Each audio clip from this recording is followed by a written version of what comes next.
when we try to become practicing Muslims, we want to follow the path of the Salaf, and we want to imitate the Prophet Muhammad والسلام, in his Sunnah. And whenever we try to do this, our parents and people in our environments call us different labels like extremists, wahabis, terrorists. How can we deal with this, and how can we advise them? Well, welcome to the club. When the Prophet ﷺ came with his message, what did his people say? Liar, sorcerer, magician, poet, priest, insane. All of these were labels given to the Prophet ﷺ. Did it stop him from continuing his da'wah? Never. Did it deter him? Did it slow him down? Never. This is our fuel. When people clap to us and say, oh, Sheikh Asim, you are okay, mashallah. When the Jews, the Christians, the Buddhists, the Hindus say, Sheikh Asim is, oh, mashallah, is very intelligent, very good. Mashallah, his words are very nice. I raise flags and I look in the mirror and say, what wrong am I doing? Because Allah stated in the Quran, وَلَن تَرْضَى عَنْكَ الْيَهُودُ وَلَا النَّصَارَى حَتَّى تَتَّبِعَ مِلَّتَهُمْ. The Jews and the Christians will never be pleased with you until you follow their ways. I remember, I think 7 years ago, Sheikh Haytham al-Haddad came to Amsterdam, and I saw a clip where he was giving a lecture to the Muslims, but it was an open lecture. And then came this woman, kafir woman, insisting to sit with him on the same table, to shake hands with him, and forcing her way on the Muslims. And the Sheikh was very diplomatic. He says, La hawla wa la quwwata illa billah. He did not look at her. He tried his level best. Now, what did she want? She wanted to break the Muslims. She wanted to break him. So do you think if he shook hands with her, she would be happy and go her way? No. Unless you do exactly what they want, such as unless you take off your Islamic dress. If you're a Muslimah, take off your hijab, your niqab, expose your body. If you're a man, mix with them, drink with them, eat pork, and never mention anything about Islam or Allah or the Quran. They hate Quran.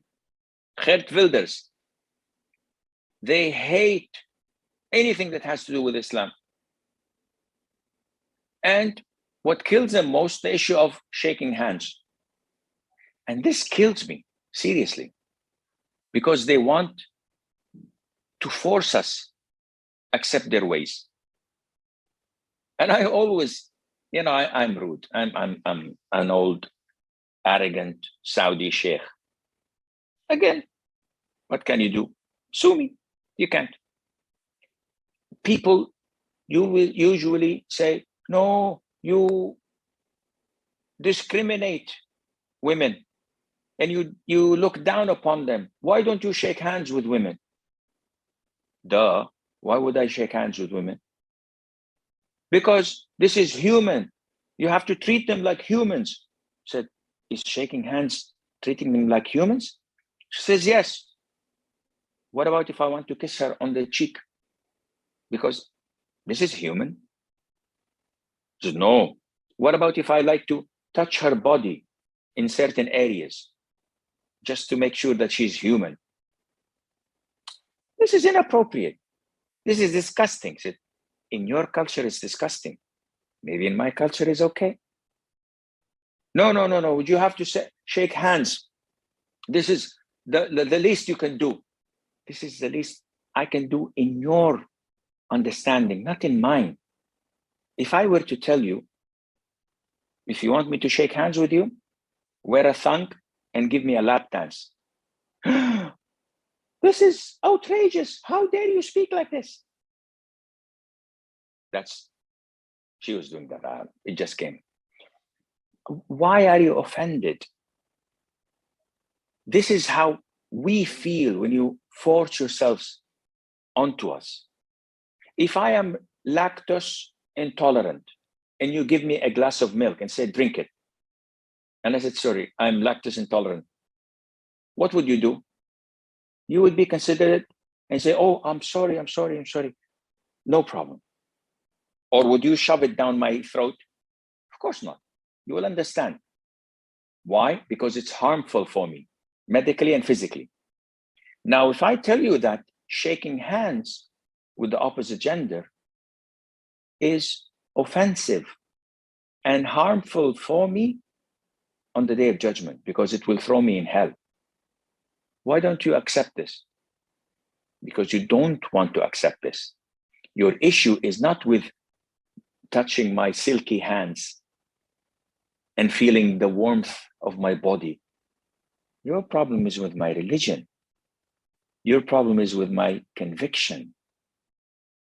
And this is why we have to stand our grounds.